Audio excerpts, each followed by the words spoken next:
Okay, Year 9, this is your introduction to Lightburn, which is the software we use on the laser cutter. We're going to be using this to design a little logo that you guys will put on your breadboards. Okay, now your maximum size for your logo is 50mm by 50mm, and I'd like it to be something that's personalised because hopefully you're giving these breadboards to someone as a gift. So, a couple of things we can do through here. I'm going to just start with showing you how to import an image to use as part of your logo. So to do that, the first thing you need to do is to find a logo. So I might just look for a circle.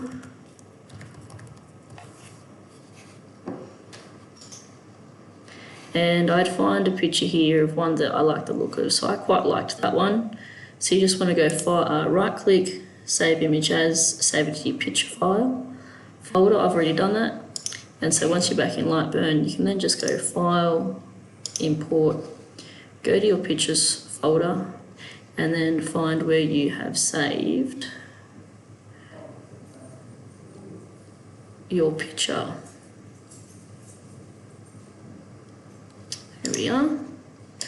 Open, there. Now that's huge, that's okay. You can click on it and just change the size like you would any normal clip art picture. You use that middle square, see this one here, you click on that, you can click and drag it around. And you can change your size manually up here. So I can change that to 50mm by 50mm. Okay. And I can just zoom in here. I'm just using my scroll bar on my mouse. You can use this as in and out and all. Okay. Now, interestingly, since you've imported that as a picture or an image, over here in your layers, it has an image layer here. Okay, we'll come back to that soon.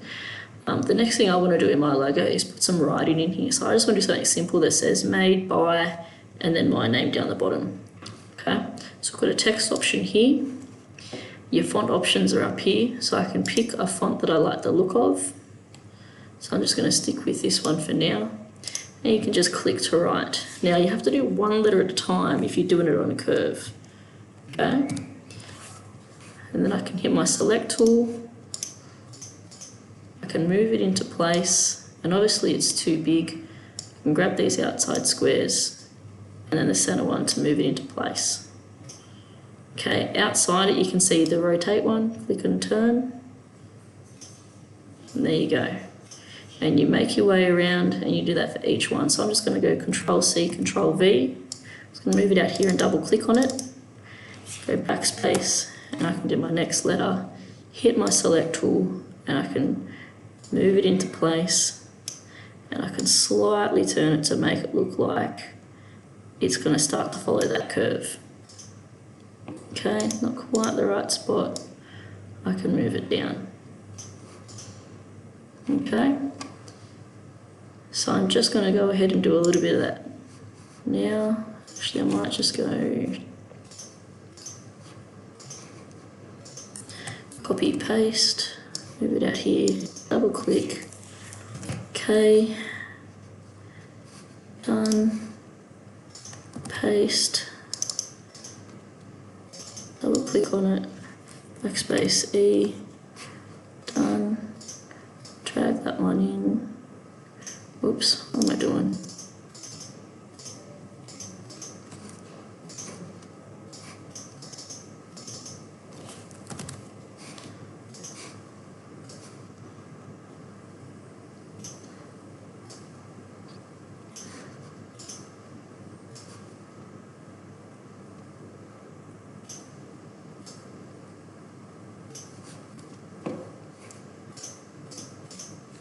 Copy, paste. Double click to edit, backspace, capital B, select tool, drag him in.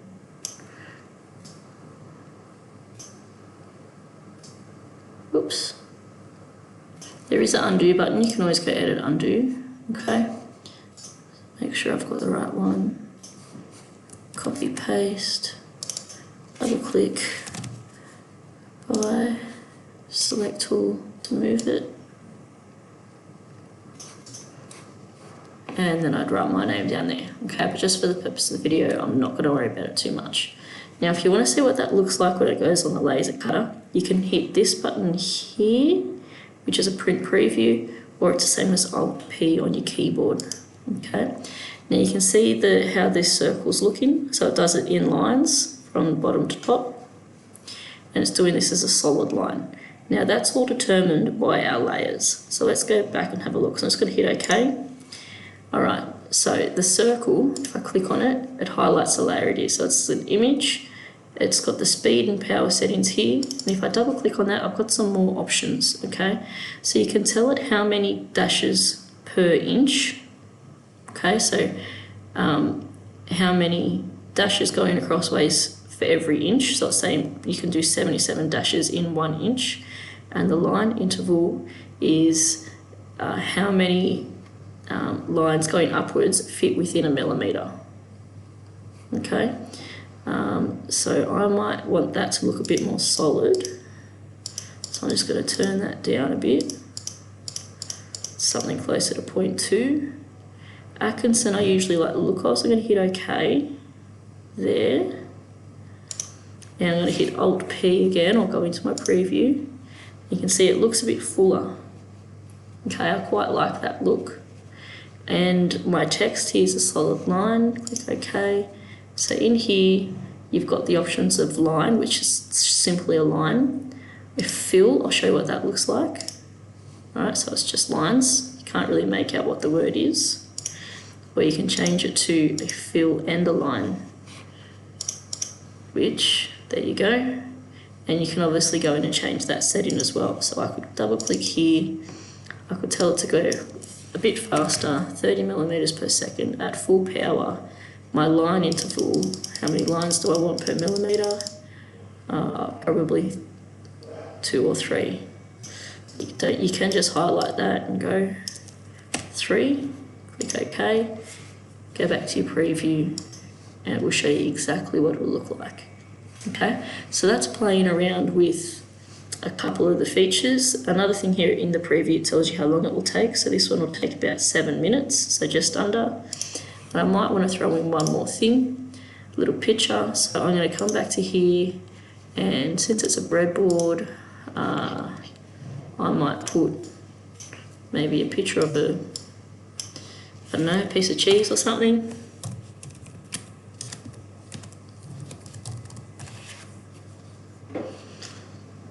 There we go, that one looks pretty cool. So right click, save image as cheese, it's a JPEG, so that should work fine. File, import. I'm in my pictures folder where I put it. Alphabetical, cheese, there it is. Open, that's huge. Make them smaller to fit.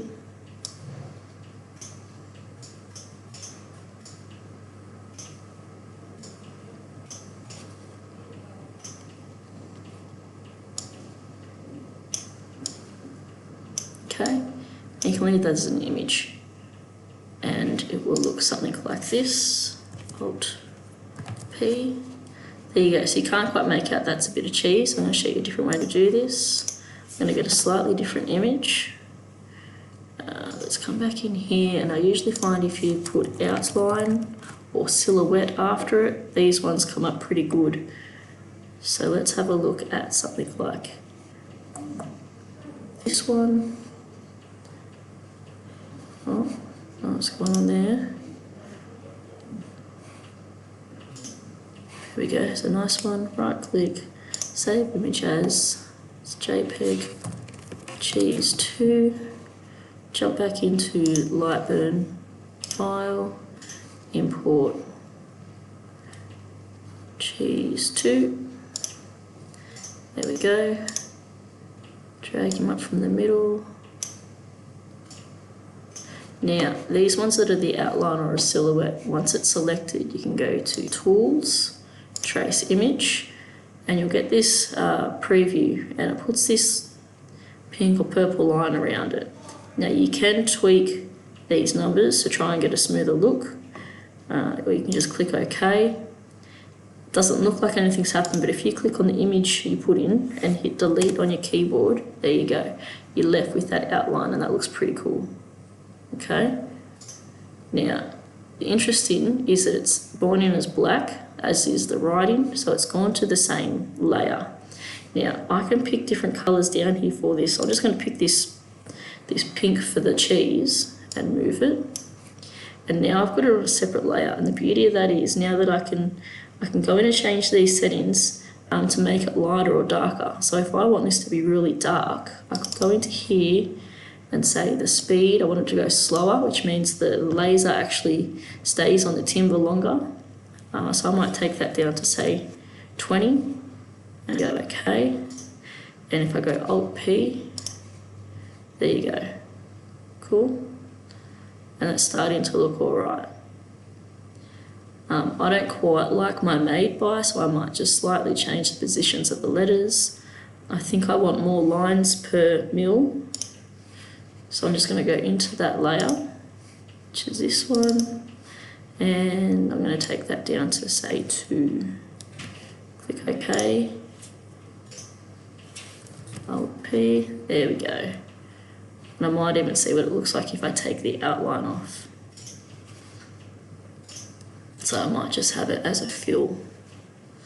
And preview, yeah, I quite like that, okay? Not necessarily the cheese, that was just to show you what you can do with tracing an image. But I think that logo will look pretty good burnt into the timber, okay? About 7.5 minutes is pretty good, so if you guys can keep yours to around that or less, that'd be good. Click OK.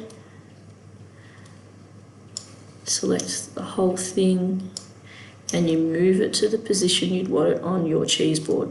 So the whole reason we drew our cheese board, our breadboard, to 280 by 500 is because that will fit under the laser cutter.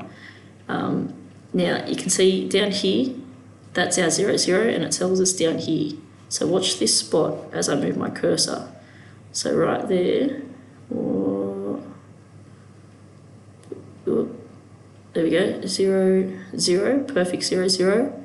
And if I come up, my X and my Y changes. So you can kind of come up and you can see where your 280 is, about there. That's the height of your cheese board, out to about 480, I think we did.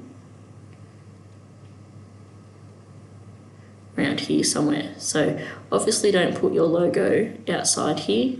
Outside here, it won't go on your board. So if you want it in your top right hand corner of your board, you'd put it about there. Okay.